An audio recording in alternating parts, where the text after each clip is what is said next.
Nourrir son monde est possible grâce à la généreuse participation du CLD de la Haute-Yamaska. La Haute-Yamaska prospère de nature.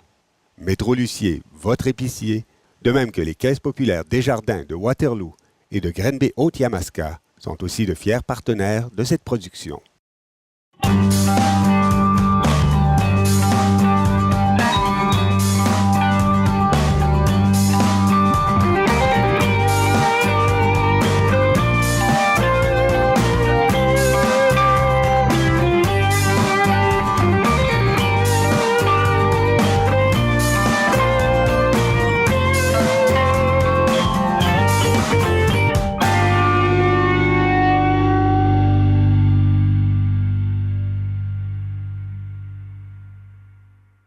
Bonjour et bienvenue à cette émission de Nourrir son monde.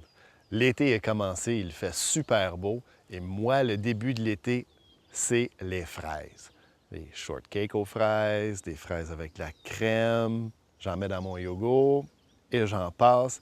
Dégustez-les, ils sont arrivés et on va aller voir une madame qui a un kiosque qui vend justement ces temps-ci, surtout des fraises, et puis ça va s'étendre tout au long de l'année. Mais en premier, nous allons visiter l'entreprise de Mme Caroline Fontaine, où vous pourrez apprendre comment installer un petit vignoble comme celui-ci chez vous. L'entreprise de Mme Fontaine s'appelle Vigne chez soi et c'est exactement le concept qu'elle veut faire. Elle vend des petites plantes de vigne pour les raisins de table, qu'elle vous montre comment les installer chez vous. On va passer à travers les planter et comment les tailler. L'entreprise de Mme Fontaine a été reconnue par la Chambre de commerce de la région et elle a gagné des prix pour l'entrepreneuriat. Félicitations! Mon collègue Jean-François Labelle est allé la rencontrer à ses lieux de production.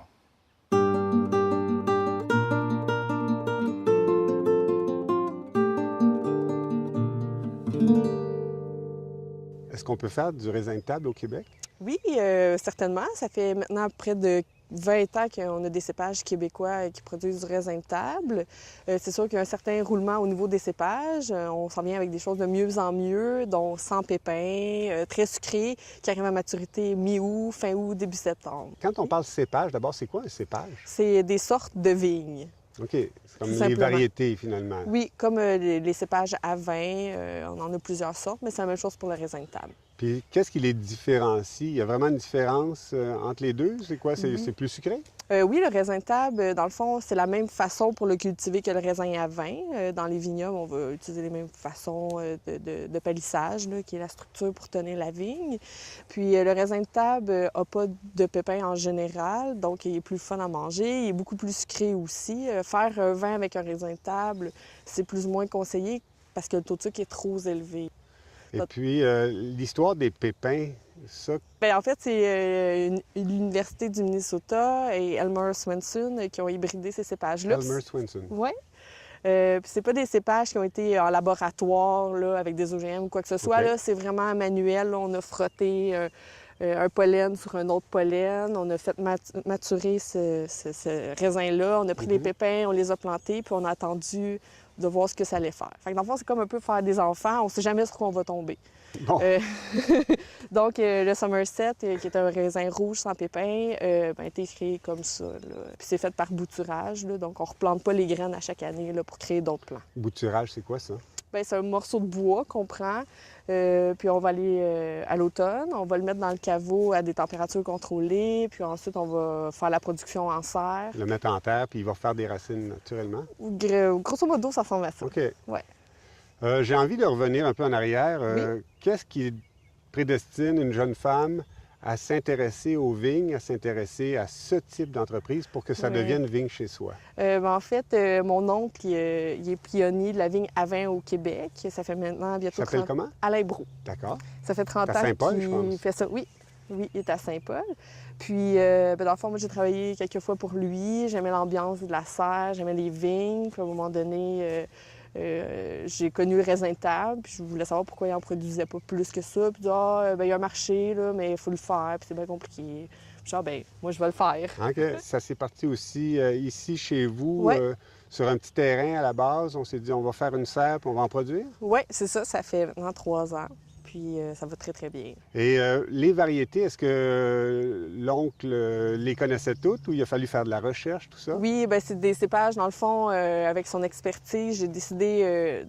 j'ai plusieurs cépages, mais d'en commercialiser 3 qui sont, selon moi, les meilleurs là, pour le niveau de maladie, la rusticité, puis la production. Donc, puis le goût, là, c'est le Somerset, le Trollogun et le Brianna. Très rapidement, quelles sont leurs qualités aux 3 cépages, aux Bien, 3 variétés? Le Somerset a un goût de fraise, il est rouge, il n'y a pas de pépins. Le Trollogun, c'est un raisin bleu, il fait des très, très grosses grappes. Il ressemble un petit peu au Concorde, mais sans les pépins. OK, oui. Puis la pleure est un petit peu moins épaisse aussi que le Concorde. Puis le Brianna, il a un goût d'ananas, il est très tropical.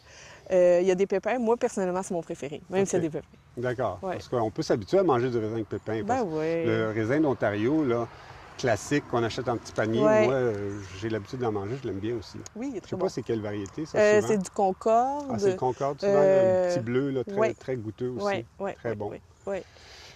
En même temps, on a parlé rapidement de rusticité, maladie. On est dans le nord ici, puis on s'attaque aussi à un domaine où c'est peut-être pas évident de rentrer ça dans la tête des gens. On peut faire pousser du vin, on peut avoir du raisin à manger chez nous parce qu'on adore les bleuets, les fraises, les framboises, mais ça, il y a encore pas mal peut-être de préjugés ou de craintes par rapport à ça.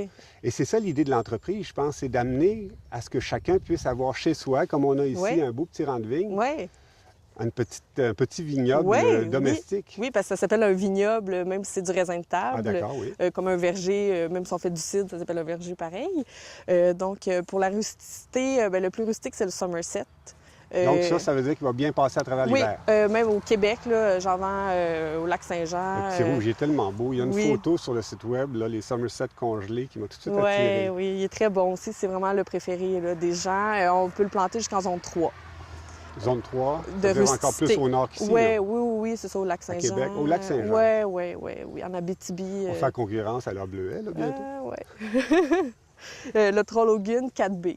Donc, il faut pas descendre. Entre les deux, peut-être. Oui, puis les raisins verts aussi, c'est la même chose, 4B. Moi, je connais pas beaucoup la vigne, le raisin, mais dans mon souvenir, la vigne est sensible aux maladies, aux champignons, surtout des maladies fongiques, ce qu'on appelle le mildiou, ces choses-là. Est-ce que c'est vrai? Est-ce que ces variétés-là sont particulièrement bonnes pour ça? Oui.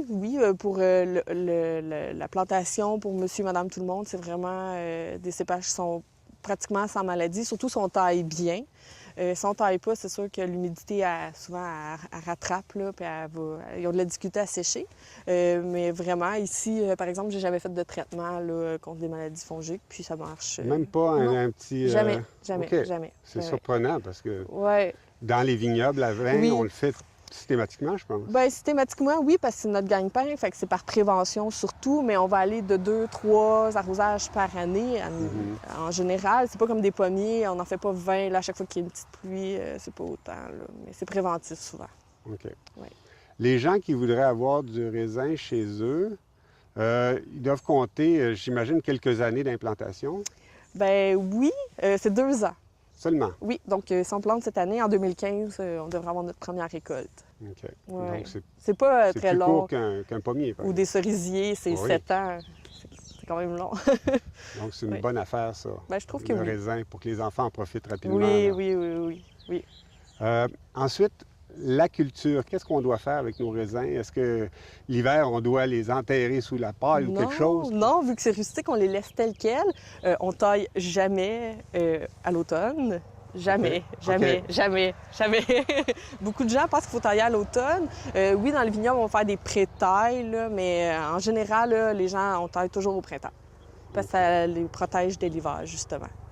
Donc ça, c'est super important. Puis j'espère un jour démystifier ce mythe-là qu'il faut tailler serré à l'automne. On va le répéter une autre fois, on taille au printemps. Au printemps. D'accord, c'est noté. Quand on parle de la culture, moi, ce qui me fait peur un peu aussi, il y a des craintes, hein, les gens ont des craintes, moi j'en ai. Mais aussi, j'ai l'impression, on vient de voir passer des oiseaux en criant. Les oiseaux adorent les raisins, non? Oui, surtout les bleus. Après ça, ils vont s'attaquer aux rouges. Puis les verts, en général, c'est les derniers. Alors, est-ce qu'on met un filet sur nos vignes? Oui, puis c'est mieux de pas trop investir dans un filet parce que la vigne, elle va pousser à travers. Là, donc, 2 à 3 semaines avant la récolte. Seulement? Oui, Juste pour la fin? Oui, parce que sinon, Oui. Mais on met un petit filet, c'est mieux. Mhm. Ouais. Les gens qui sont intéressés à partir ça chez eux, ils communiquent avec vous, par téléphone, via le Oui. site web? Par email ou par téléphone. OK. En général, oui. Et il y a des points de vente aussi, des points de distribution. C'est en train de grossir, cette Ouais. entreprise-là? J'en ai au Lac-Saint-Jean. C'est Oh! un peu loin, là. D'accord. Puis j'en ai à Saint-Constant, près de Montréal. J'en ai un point de vente. Puis sinon, je les envoie par autobus ou par Poste Canada. Ça se rend bien. Oui, puis je fais plein d'événements là aussi, là, où les gens peuvent venir Ben les oui, j'ai vu chercher. ça comme au Jardin botanique. Oui, même. oui, jardin botanique. J'ai fait une conférence. Ouais. Puis des formations. Oui, je donne des formations aussi sur l'art de la viticulture pour démystifier justement les mythes de tailler à l'automne. On va peut-être une autre fois, pourquoi pas. Oui, puis ben c'est ça, je montre comment tailler, comment accrocher les plants. On voit la première année jusqu'à les années subséquentes, là, ça peut vivre très longtemps. Très bien. Donc, Puisqu'on en a tellement parlé de la taille, je pense Oui. qu'on va clore en allant faire une petite session de taille, pourquoi oui, pas. oui, je suis bien d'accord. Ben alors, merci beaucoup, Caroline Fontaine, Merci. et longue vie à Vigne chez soi. Merci.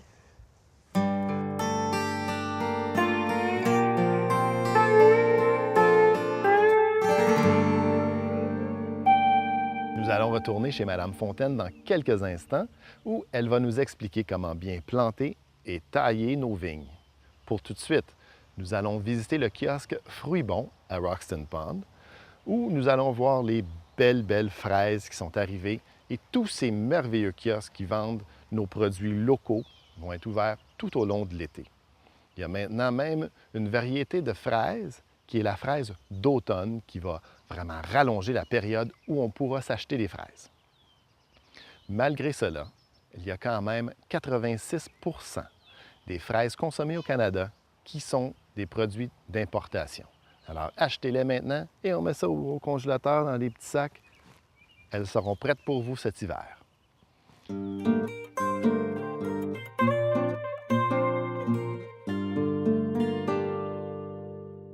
On commence avec la saison des fraises, mais la rhubarbe est déjà entrée, des asperges aussi, des tomates de serre, radis, salade cette semaine, les laitues rouges et vertes sont rentrées cette semaine, mais tout ça, dès que les champs commencent à produire, nous, ça nous arrive ici régulièrement. Les produits sont des produits locaux seulement. Oui, ça vaut la peine d'acheter dans un kiosque parce que, comme ici. Ça vient uniquement des producteurs de la région ici. Et on fait la tournée tous les matins. On ramasse les légumes frais et fruits tous les matins. Des compris. Donc, production locale et fraîcheur. Exact, oui. Puis vous avez des petits produits en plus à l'intérieur ici, des petits produits du terroir qui viennent d'un peu plus loin parfois, des petites spécialités, j'ai vu ça. Les petites spécialités, oui, parce qu'on encourage une entreprise en économie sociale. Ah. Mais la balance des petites confitures, des petites marinades, c'est fait ici, c'est du local toujours. On a les produits d'Émeu qui viennent de tout près, de Vrigam. Et on encourage uniquement les gens qui sont, c'est du local. Le miel, le Saint-Joachim. C'est noté. Moi, je voulais qu'on parle un peu fraises parce que quand la saison des fraises arrive, moi, je commence à saliver à l'avance. J'ai attendu pas mal cette année. Oui, ben, tout le monde a salivé en effet parce que tout le monde attendait la saison des fraises. Et elles sont belles et sucrées comparativement à ce qu'on aurait cru. On pensait que... Malgré la pluie, là. Malgré la pluie, oui, et le froid. Il y a eu du retard. Est-ce que ça va peut-être étirer la saison des fraises? Ça, j'ai aucune idée si la saison va être étirée. Tout dépend de la température qu'on aura, mais après, on fait la saison des fraises. Après, on tombe dans toute la production qui est régulière au champ. Sauf qu'on a toujours la fraise d'automne aussi. Oui, On se maintenant, reprend la les fraise. fraises, les producteurs ont des plus hâtives puis des plus tardives maintenant. Hein? On a la fraise d'automne qu'on appelle la fraise d'automne et cette fraise-là, elle est pour le mois de août et septembre. Donc, toute la durée de l'ouverture du kiosque, on a des fraises toujours Des fraises fraîches, la région toujours. fraîches. Puis est-ce qu'il y a des différences au niveau des fraises? Est-ce qu'elles goûtent différemment ou c'est les mêmes, pas Mais mal? elles goûtent les vraies fraises. Elles goûtent tous, que ce soit en début ou en fin de saison. S'il n'y a pas vraiment de différence au niveau du goût, c'est plutôt les variétés qui sont juste... La fraise Faites pour d'automne, être je plus croirais, tardive. moi, qu'elle est plus sucrée que la fraise du printemps. Mais au printemps, on a toujours tellement hâte de manger des fraises. Des fois, on mange fraise de blé d'Inde, c'est vraiment Ah, pour le blé d'Inde, il faut attendre un peu plus, mais la Ouais. fraise, bonne fraise, shortcake aux fraises Shortcake ou aux fraises. juste Tu avec une... comprends? Pour la fin de semaine, là, oui, c'est... Ah, ben oui, là, c'est ça. c'est la On grosse enregistre ça fête. juste dans le temps des grandes fêtes, là. Exact. Donc, ça va être important d'avoir nos fraises sur la table. Exactement. Fraises et sirop d'érable. Ah, ben Qui vient oui. d'ici de Roxton. Ah, ben en plus, qu'on trouve à votre kiosque. Oui, c'est ça. Le sirop d'érable, les petits cornets, le sucre d'érable aussi. En fait, c'est du local. C'est vraiment axé local, le petit kiosque. Vous, comment vous préférez les fraises? Naturel. C'est tellement bon. Tellement bon et sucré. Et M. Beauregard, lui? Lui, la même chose. Vous entendez bien? C'est bien pour avoir une entreprise ensemble comme ça. Oui, ah ben oui, il le faut. Et c'est agréable de travailler ensemble aussi parce qu'on est quand même beaucoup d'heures ici. Là. Le matin, on est ici très tôt et on ferme à 7 heures le soir. Sur semaine, Ça fait on est des bonnes fermé à journées, 7 hein? heures. Oui, oui. Mais c'est correct parce que c'est l'été puis c'est le temps de manger Québec, c'est le temps de manger local. Très bien. Alors, je vous remercie beaucoup. On vous souhaite une excellente saison de vente. Merci. On est situé sur la 139, tout près de Roxton Pound. Et c'est un beau petit kiosque bleu et c'est très, très agréable à voir et on est très bien localisé.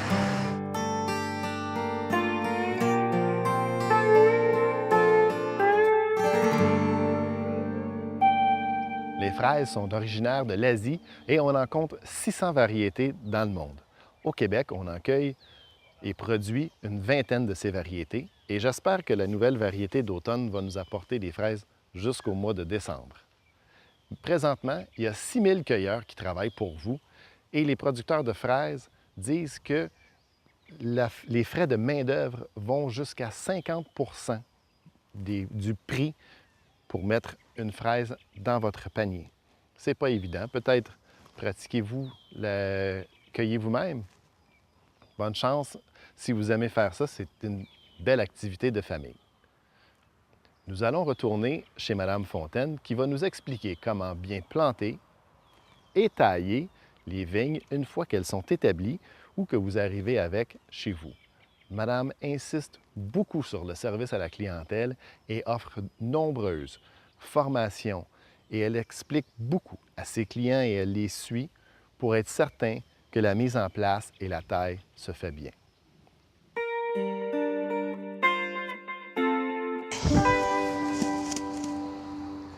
Donc là, il faut creuser très creux ou... Oui, il faut creuser environ la longueur de la tige ici. Ah oui, on met même le bois en terre? Oui, il faut mettre le bois en terre et on plante avec le pot. D'accord. Donc, on met notre plant. Ici, c'est pas la terre idéale. On pourrait remplacer ça par une autre sorte de terre qui laisse passer plus l'eau. Plus légère. Oui, plus légère. Puis on va prendre une poignée de compost. Puis on va la mélanger avec notre terre. Puis on va l'enterrer. Donc, ça n'a pas besoin d'un sol particulièrement riche non plus. Non, non, non. Donc, on enterre. Puis c'est important que ça ne fasse pas de cuvette alentour du plant. Faut pas que l'eau se ramasse, là. C'est ça. Donc, il faut vraiment là, tout ramener la terre qu'on a enlevée. Ici, on voit qu'il y a un plastique, c'est pour empêcher la mauvaise herbe de passer. Ah, il y a souvent ça dans les vignobles. Oui, c'est ça. Est-ce que ça pourrait être un géotextile? Oui, ça peut être un géotextile, des papiers journaux avec des pierres. Tout est bon. Tout est bon. Sauf pas de paillis de cèdre. Ah, Parce que ça l'acidifie beaucoup le sol. d'accord. Ça n'a pas besoin d'un sol acide. Non, non, non, pas du tout. C'est pas comme le bleuet. Non, non. C'est pH neutre, tendance acide. Donc, 6,5. Donc, on a notre plant ici. Ensuite, on va prendre l'eau pour l'arroser.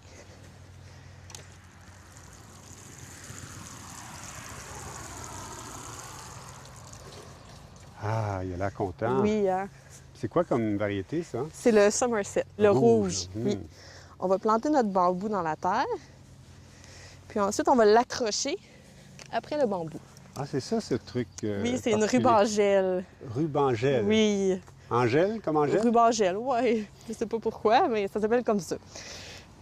Donc, vous pouvez prendre sinon des attaches à sac à poubelle, OK. puis l'attacher pas trop serré par contre. Donc, on vient attacher notre petit plant comme ça. Oh, si c'est beau. Puis il va pousser tout au long de la saison. Il y a certains endroits que le plant peut atteindre 6 pieds à la fin de l'été. Mais ici, il va peut-être atteindre un petit 2 pieds, là, parce que le sol est vraiment pas Ouais, puis idéal. la première année, il fait des racines surtout. Oui, j'imagine. oui, c'est ça l'idéal, le plus important. Donc, c'est ça.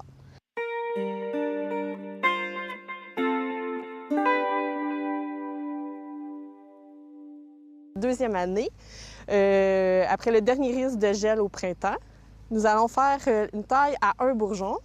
C'est très sadique là, comme façon de procéder, Ouais. mais c'est très important. Donc, on a le plan ici. Dans le fond, on voit ici la bouture de l'année passée et le chemin qu'elle a parcouru durant la saison. Il y a des bourgeons ici qui ont sorti, puis on voit des raisins déjà. Des bourgeons, on parle des tiges vertes. Oui, les là. tiges vertes. D'accord. Parce qu'à ce temps-ci de l'année, vu qu'il faut attendre après le dernier risque de gel, des fois, ça pousse quand même vite. Donc, on va couper à une tige, dans le fond, un bourgeon. On va venir couper ici. Ouh, Oui. c'est dramatique. Oui, c'est très dramatique. Mais les gens ne doivent pas avoir le réflexe de faire ça. Non. C'est vraiment... Je sais. Aïe, Surtout aïe, quand aïe. elle mesure 6 pieds d'eau, là, c'est un peu plus difficile. Et pourquoi on fait ça? Bien, vous allez comprendre à l'année 3. Donc, cette année, on va enlever les grappes. En plus, Oui. du bon raisin. Et oui, on enlève les grappes. Puis on va rattacher notre tige après notre bambou. Ça, c'est très important qu'il soit droit quand même. Au fur et à mesure qu'il pousse, il faut qu'il reste droit. Donc, 2 coups de ruban gel. Exactement. Donc, ça ressemble à ça pour l'entretien. C'est fait pour année 2. Oui, Là, ça va continuer de monter Oui. à partir de ce bourgeon-là. exactement. Puis on veut pas de raisin parce qu'on veut qu'il se développe en force Exactement. et en racine. C'est ça. D'accord. Ouais. Il y a une taille l'année 3? Oui. Si on y allait. Et oui. Embarquons dans la machine à voyager dans le temps. OK. Donc, nous sommes rendus à l'année 3. On voit ici la branche qu'on a laissée pousser à l'année 2. Elle monte. Et durant l'été, on va l'avoir couchée sur le fil de fer qui est à environ à 5 pieds de haut. D'accord. Donc, ce qui est important, c'est de rien laisser pousser sur le tronc, comme on voit ici. Jusqu'en haut. Ah, il y en a un ici. On voit des petits bourgeons qui ont sorti, mais on va les casser tout simplement. On n'a même pas besoin de sécateur. Donc, c'est important de jamais rien laisser pousser sur le tronc. Pourquoi? Parce que dans le fond, c'est d'autres troncs qu'on va créer, puis ça donne rien, là, ça va juste OK, venir. il y a juste un tronc principal. Oui. Et il peut s'en aller loin, on le voit rendu Oui, ici. il va y a faire au moins environ 8 ou 10 4 pieds. pieds. Non, c'est Comme ça. celui-là ici. Oui. Oui, mais à partir de terre. Ah il- oui. Et à un moment donné, on l'arrête toujours. Oui, à 4 pieds. Dans le fond, on va venir le couper ici. Donc, on le stoppe là. Puis là, la taille, elle a déjà été faite ici. On voit que on a laissé ici une branche. Puis sur cette branche-là, on a laissé 2 bourgeons, les 2 branches qu'il y a ici. D'accord. Fait qu'on va laisser 10 petits bouts de branches comme ça. 1, 2, 3, 4, La 5. branche de bois un peu plus C'est ça, vieux. de là. l'année passée. On va la couper. Dans le fond, on va laisser 20 bourgeons sur notre plan, en tout. 10 bouts de branches, 2 bourgeons chaque, ça fait 20 bourgeons. Les bourgeons étant toujours les petites branches vertes. Oui, De les l'année. branches qu'on voit, là, dans le fond. D'accord. Les fruitières vont se retrouver sur les nouvelles branches de l'année. Puis on voit là, ici, là, ça va descendre jusqu'à terre, ça va faire un rideau de Ça va raisin. refaire ça, là, Ouais. ça va retomber. C'est ça. Et les raisins, là, est-ce qu'on peut les laisser en Oui, deuxième cette année, année, troisième année, en fait? Oui, la 3e année, on peut les laisser. Ah, ben enfin, Ouais. ça va être bon, ça, Oui, l'automne. ça va être bon, on les voit, là. Il y en a plein, plein, plein. Fantastique. Puis c'est un peu le même principe sur une pergola ou un treillis. C'est de les garder un tronc principal, 20 bourgeons. Et ça, on parle de la 3e année. Oui. Qu'en est-il de la 4e puis de C'est la la même 30e? chose à chaque année. On ne laisse pas allonger un Non, peu plus? on le laisse toujours à 4 pieds, puis on va toujours couper nos petits bouts de branches ici, laisser 20 Toujours bourgeons. une dizaine de petites branches à chaque année C'est ça, seulement. c'est ça. Puis plus ça va avancer, plus le tronc principal va devenir gros. Oui, oui, va grossir. Plus, j'imagine, chaque branche, si on en laisse juste 20, va porter quand même de plus en plus de fruits. Non, ça va toujours être la même chose. C'est ça, la vigne, il faut trouver vraiment l'équilibre. Si elle a trop de fruits, il n'arrive pas à maturité assez vite. Donc, c'est vraiment de garder cet équilibre-là le plus possible. Que de science. Eh oui. Merci beaucoup, Caroline. Mais merci. Plein de bonnes raisons pour encourager nos producteurs locaux et aussi les petits marchands qui sont 7 jours sur 7 d'ici le mois d'octobre sur le bord des routes, dans leurs kiosques, parfois même jusqu'à tard en soirée. On a aussi le marché public de Granby qui est ouvert tous les samedis jusqu'en octobre de 9h à 14h. Si vous aimerez d'autres idées de qu'est-ce qui est disponible dans la Haute-Yamaska et où vous pouvez l'acheter, s'il vous plaît, visitez le site tvcw.tv. Il y a bien sûr le lien vers toutes les émissions de la télévision communautaire de Waterloo et aussi toutes les émissions de Nourrir son monde vous sont disponibles. Moi, je m'en vais tailler mes vignes.